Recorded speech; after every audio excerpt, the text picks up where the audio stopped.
It's 21:40 local time on the 12th of September 2025. In the Western Pacific, near the Taiwan Strait, radar screens aboard USS John Finn flare with multiple fast tracks. The klaxon rips the dark. Sailors sprint to battle stations as the Aegis combat system snaps online. Outside, orange needles cut the sky. China's DF-26 shots are up. The destroyer heels to starboard and steadies into intercept geometry. CIC calls, evaluate, assign, shoot. A second voice. Tight comms, weapons free on hostile profile. 30 nautical miles from the formation, predicted impact blooms on the plot. Far astern, carrier USS Ronald Reagan braces to launch defenses. The E-2D spins, P-8 scattered to sanitize lanes. To the north, a Type 055 shadow glows on surface search, while a KJ-500 and J-16 prowl the edge of radar range.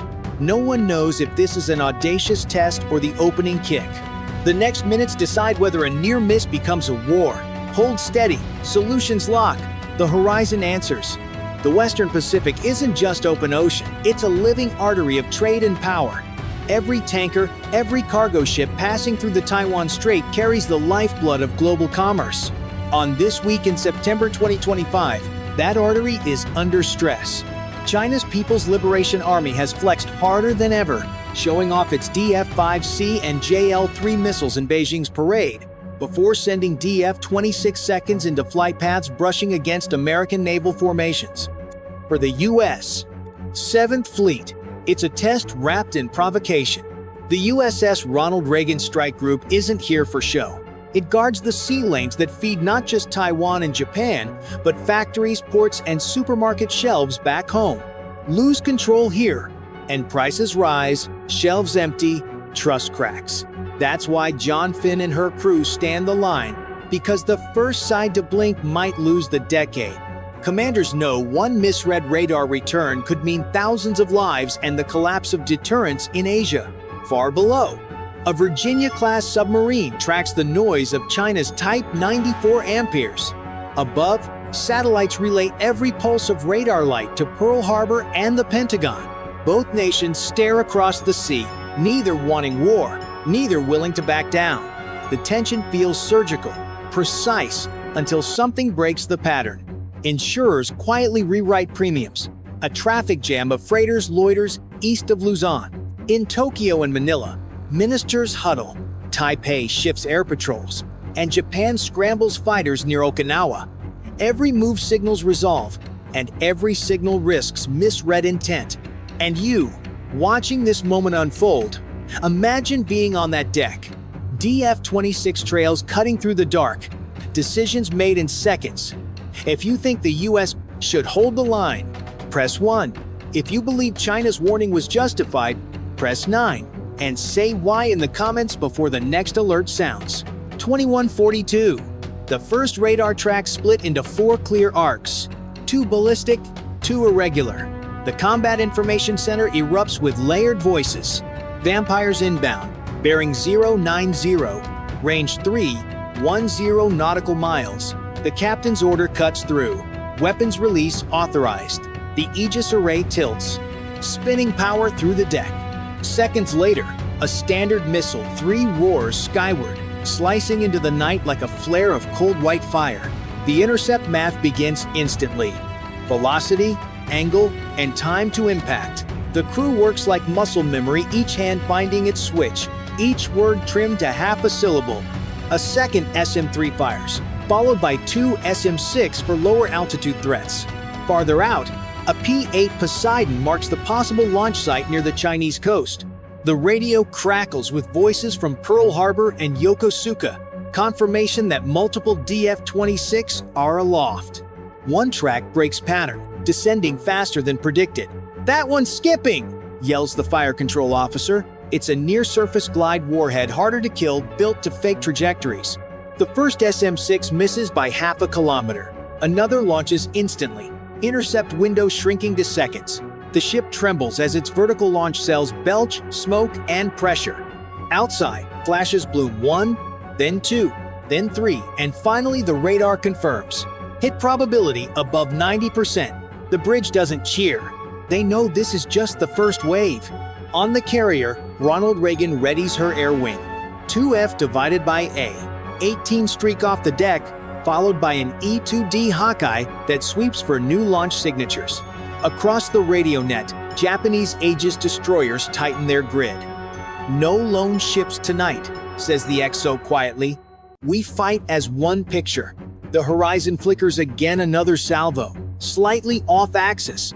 Maybe accidental. Maybe deliberate. Either way, the crew of John Finn is already locked in. They don't ask what happens next. They calculate it, aim for it, and pray the math holds. Every echo on the radar could be the one that breaks the peace, and no one can afford to blink. Link 16 fills with Allied tracks from Okinawa to the Bashi Channel. A single picture stitches the fight. Below decks, sailors reload canisters, hands shaking, then steadying. The captain exhales once. Resets solutions. The clock keeps bleeding, seconds none of them own. 21:48. The sea turns to glass under the strobe of burning fuel. The first salvo is gone, but the sensors hum with new returns. Smaller, faster, lower. The operators see it before they can speak. A second wave, this time split between decoys and real warheads. Multiple inbound, mixed profile. The captain doesn't flinch. Engage all lanes. The ship's Aegis brain recalculates faster than any human could. SM-2 launch in pairs. CIWS turrets warm, and electronic countermeasures flood the air with false echoes. On the scope, blips dance, some fading as missiles burn out, others holding steady.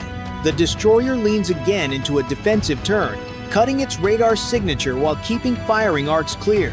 Down in engineering, the crew reroutes power from auxiliary systems to propulsion and radar cooling. Every kilowatt matters now. Above, F divided by A-18 from Ronald Reagan chase phantom signals near the cloud line, their radar struggling to distinguish a warhead from a reflection. The Japanese destroyer Atago intercepts 2 inbound targets, explosions flashing like second suns. "Nice shot, Atago," someone mutters, but no one smiles.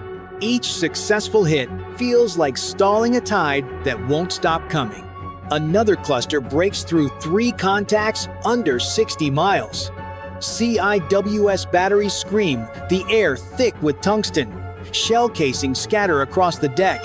One missile slips past, plunging harmlessly into open water, but close enough to send a wall of spray over the bow. The bridge goes quiet for half a second. Even the radar techs hold their breath. Then a new tone sounds fresh. Threats inbound from the west. Set condition 1 throughout the ship. The XO orders. Crewmen seal hatches, recheck firefighting lines, reload what's left of the intercept cells. Above deck, heat shimmers. The smell of cordite mixes with sea salt. This is no drill. Across hundreds of miles, both navies now operate on hair trigger reflex. In one control room in Beijing, a general watches the same radar picture, eyes cold, calculating. In another, aboard John Finn, a captain wonders if restraint is already too late. If you were the one giving the order fire or hold, what would you do? Press 1 if you'd pull the trigger. Press 9 if you'd stand down and hold the line before it's too late. A sudden silence fills the bridge. That's the first sign something's different. Sensors flicker like a curtain drawn across the sea. Then, new tracks appear. Too small for ballistic signatures, too fast for cruise missiles. They skim the waves, throwing spray as they cut the horizon. Someone curses at the console. "Those aren't missiles we trained for." They're low, fast, and unpredictable sea-skimming weapons with radar signatures no louder than whispers. They weave through radar gaps, slipping under satellite cones. SM-2 and SM-6 struggle to lock. CIWS turns, but has half the time to react. Electronic warfare lights up, feeding false tracks into Link 16, the battle picture dissolving into noise. "Think hypersonic skimmer," says a tactician.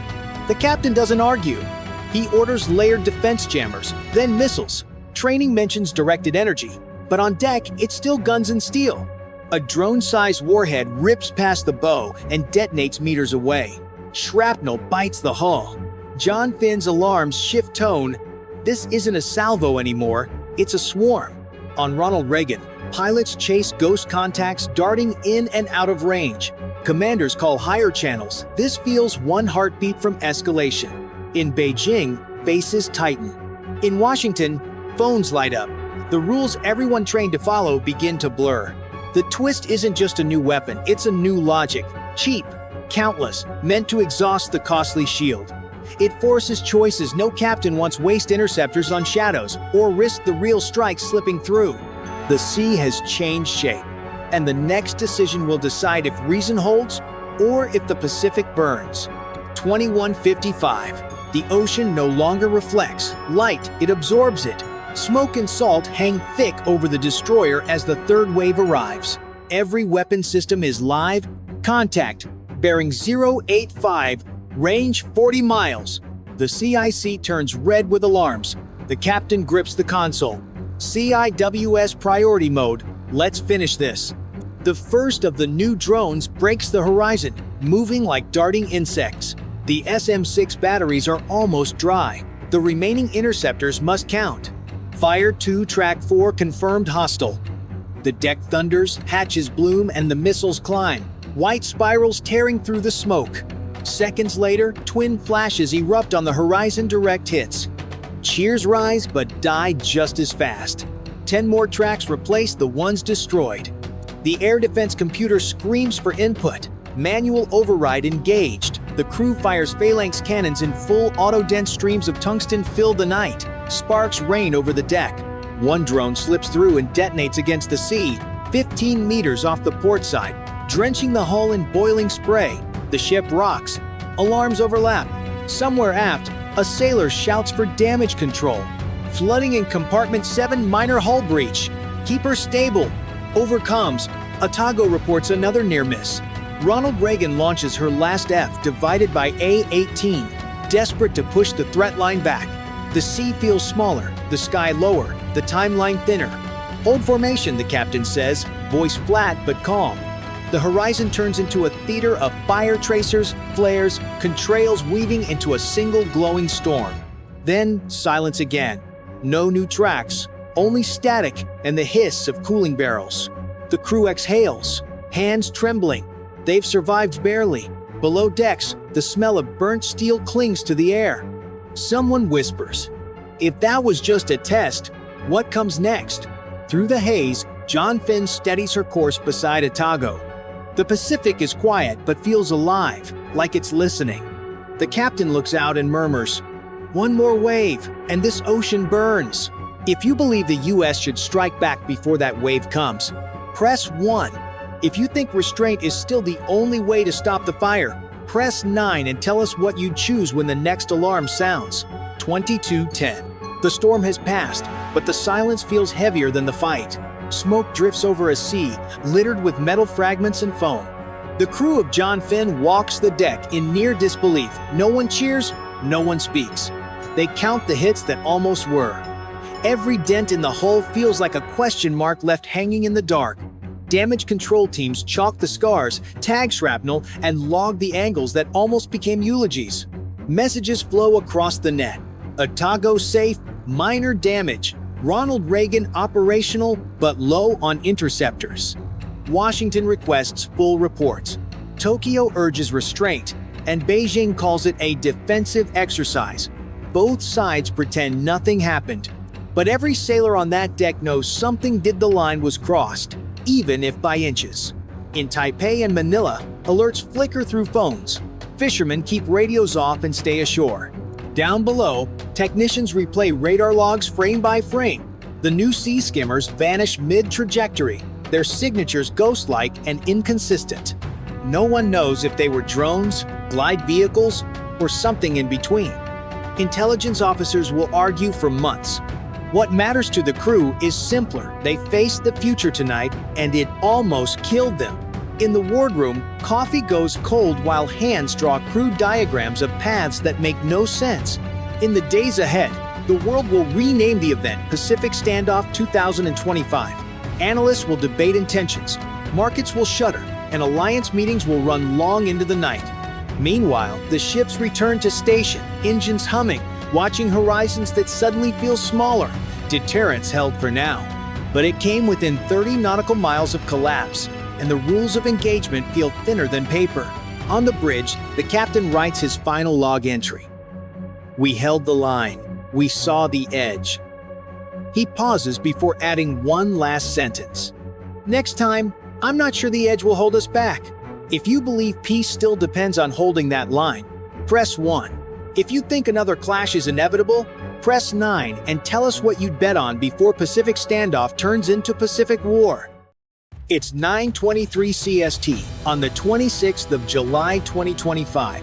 In the South China Sea, about 180 nautical miles from China's coast, the cruiser USS Princeton suddenly detects an unknown warship on radar closing fast. Alarms blare. Sailors sprint to battle stations. Across the deck, hatches slam as missile crews arm their launchers. Above, the roar of engines signals fighter jets scrambling from the carrier USS Nimitz. Then the tension spikes. The Chinese destroyer's fire control radar locks directly onto the American carrier group. In the Combat Information Center, sailors freeze for half a second.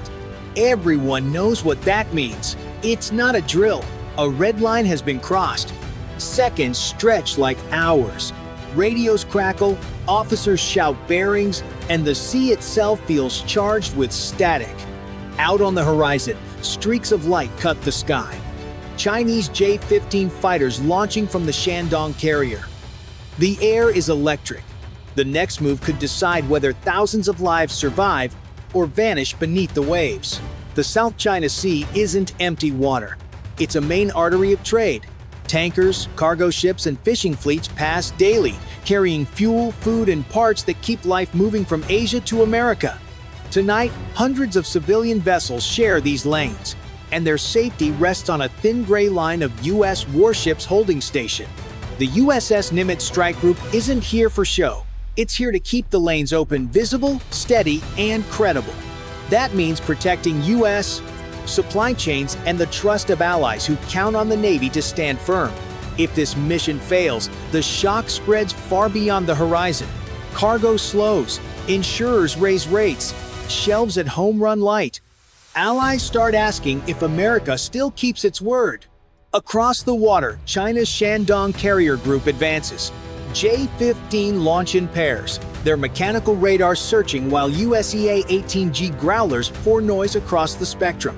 Overhead, an E-2D Hawkeye fuses contacts on Link 16, so no one fights blind. A Type 52D destroyer holds a fire control lock on the American formation, a shove in daylight meant to test resolve. Washington cannot accept that.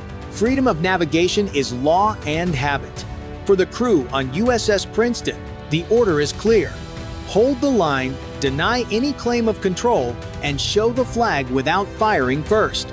The ship's SPY-1 radar, layered missiles, and escorting Arleigh Burke destroyers give reach and depth. A Virginia-class submarine trails unseen, reminding both sides every move has a cost.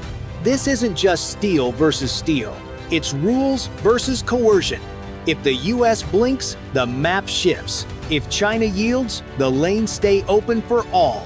Your call if you think the US must not back down. Press 1. If you believe China will keep pushing until someone breaks, press 9. 9:35 CST. The first roar comes from the east. China's Shandong carrier launches J-15 fighters in quick bursts one after another, their engines leaving bright plumes over the horizon. From the deck of USS Nimitz, American FA-18EF Super Hornets leap skyward to meet them. The order is clear. No one gives the other side uncontested airspace. 9:37. The Combat Information Center aboard USS Princeton tracks more than a dozen fast-moving returns. The crew marks them red hostile, inbound. Tension snaps into action. The captain calls for readiness on SM-6 interceptors, the long-reach weapon stored in her vertical launch cells. Sailors move with practice speed. Hatches crack open. Missiles wait. High above, the E-2D Hawkeye becomes the quarterback. Its wide radar scans the sky, sending every dot through Link 16 so that every US jet and ship shares the same picture. No surprises. At the same time, EA-18G Growlers switch on full electronic attack static, false echoes, phantom targets, flood Chinese screens. The J-15 pilots can see, but they can't trust what they see. 9:45. The first lock warnings shriek inside U.S. cockpits. Chinese fighters light up radars, pushing toward missile range. But the Americans act first.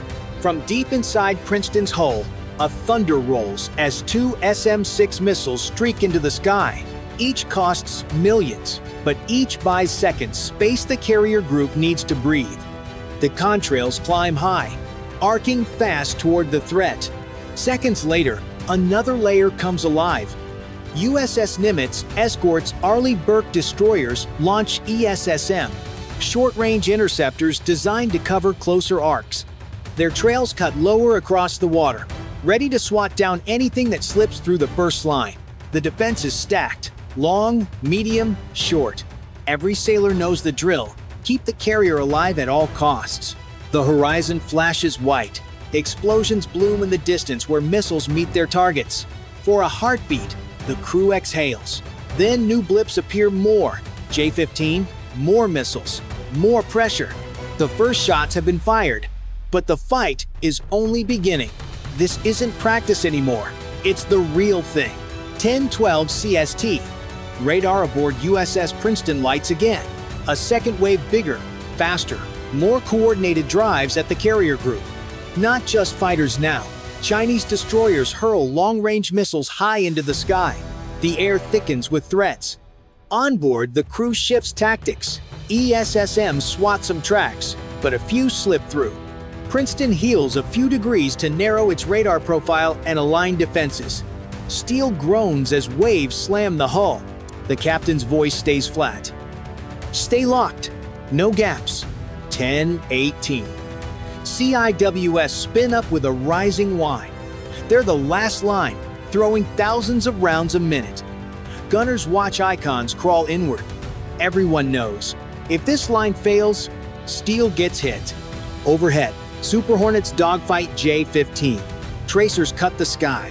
Flares pop, and the air turns messy. China pushes hard, but US Growlers keep breaking locks. Every second of jamming is a second the fleet stays alive. 10:22. The E-2D calls a fresh picture. Ghosts mixed with real threats. Princeton's SPY-1 trims clutter, ranks targets by time to impact, and pushes clean cues to escorts over Link 1-6. On the bridge, the navigator threads a tight course between bearings, shaving seconds. Spray whips the bow. Each turn buys breath, nothing more.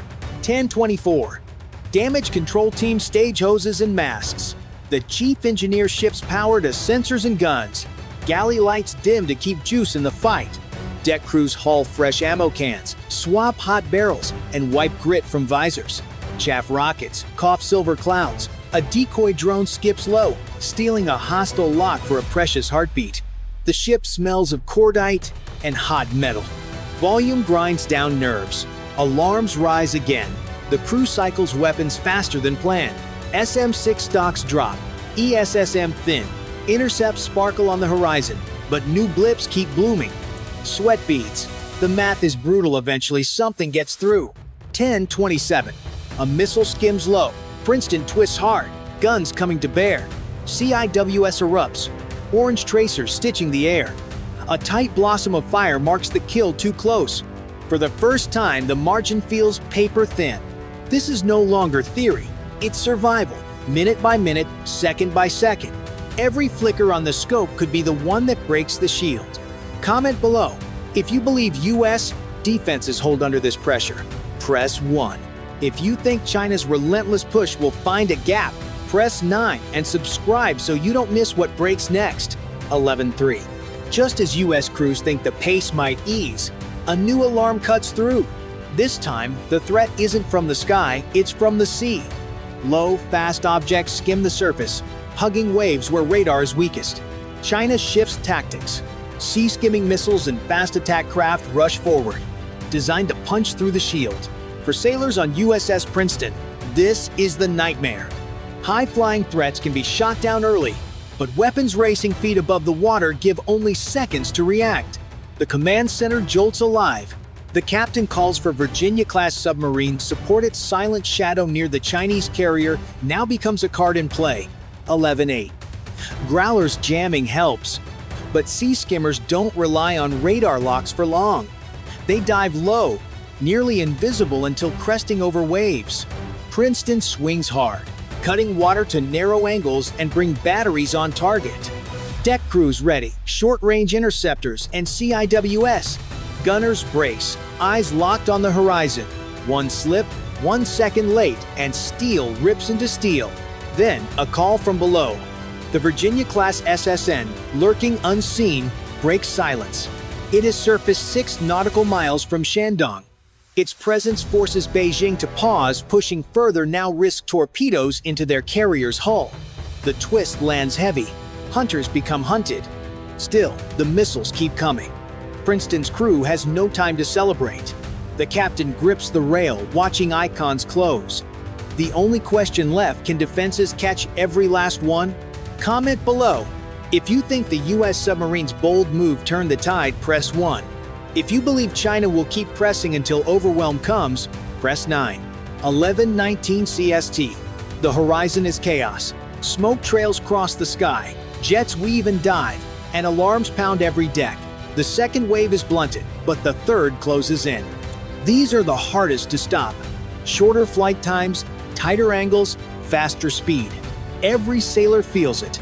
The fight has reached knife range. 11:21. The captain calls, "All batteries, free fire!" Princeton unleashes everything left. SM-6 and ESSM leap from their cells in rapid succession. On deck, CIWS spin hot, barrels glowing as they pour steel into the air. The ship feels alive, shuddering with each launch and burst. Overhead, Super Hornets dive on J-15, flares burning as missiles streak past. Growlers scream static, denying clean locks. The air is a storm, jets and missiles crossing in deadly arcs, each second closer to collision. 11:25. One missile breaks through. It skims the waves, slipping past interceptors. Princeton turns hard, engine straining. CIWS track fast, hurling a torrent of rounds. At the last instant, the warhead blossoms into fire just off the bow. The ship shakes, spray crashing over sailors. They taste salt and smoke, but know they're still afloat. 11:28. The Virginia-class SSN holds close, forcing the Shandong group to backpedal. China can't risk its carrier, not with a US submarine waiting. Under pressure, J-15 break off, leaving a sky littered with smoke and trails. The assault has failed for now. Silence doesn't come. Radios crackle with reports. Damage control teams sweep compartments, and the captain steadies his voice. "We held, but this isn't over." Around the fleet, sailors breathe out, shoulders sagging. They know it was a close call, too close. 11:31. The E-2D Hawkeye rebuilds the picture. False tracks fade, real ones settle. Below, corpsmen tape a wrist, while ordnance crews reload and sweep brass. Chaff residue drifts past the rails. No cheers, just nods and checks for the next dot. The battle shows one truth. In a fight this close, every decision is life or death. Comment below. If you believe US resolve forced China to blink, press 1. If you think Beijing only pulled back to strike harder next time, press 9 and subscribe so you don't miss what happens when the storm returns. 12:2. The sea is calmer, but the silence feels fragile. The Princeton's crew moves through the ship, patching dents, sealing leaks, and reloading what little remains. Exhaustion shows on faces, but so does relief. They stood against wave after wave and held. The cost is clear. Dozens of interceptors are gone, ammunition reserves thinned, and sailors know resupply will take days. Each Chinese missile forced million-dollar responses. The balance sheet is brutal. Cheap weapons traded for expensive defense. Yet the US ships still float, the carrier still sails, and the lanes remain open. For Washington, the message is double-edged. America proved it can still defend the seas with layered force, but Beijing proved it can challenge that defense with relentless pressure. The clash was short of shooting war, but only just. A single mistake could have tipped it. Across the region, Allies watch closely. Nations that rely on free passage weigh what they saw. The US held fast, but at rising cost. Insurance markets tremble. Traders take note, and defense planners adjust their maps. Beijing, meanwhile, retreats in silence, its warships shadowed but unbroken, already calculating the next test.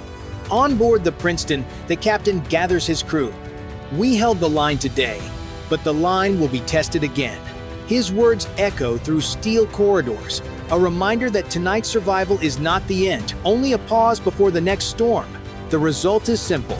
The US Navy stood firm, China stepped back, and the South China Sea remains contested ground. But the deeper impact is this: each clash erodes stability. Each standoff raises the risk of sparks catching fire. Out here, geometry, networks, and doctrine are fate.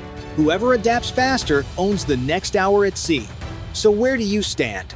If you believe America's resolve keeps the seas free, press 1.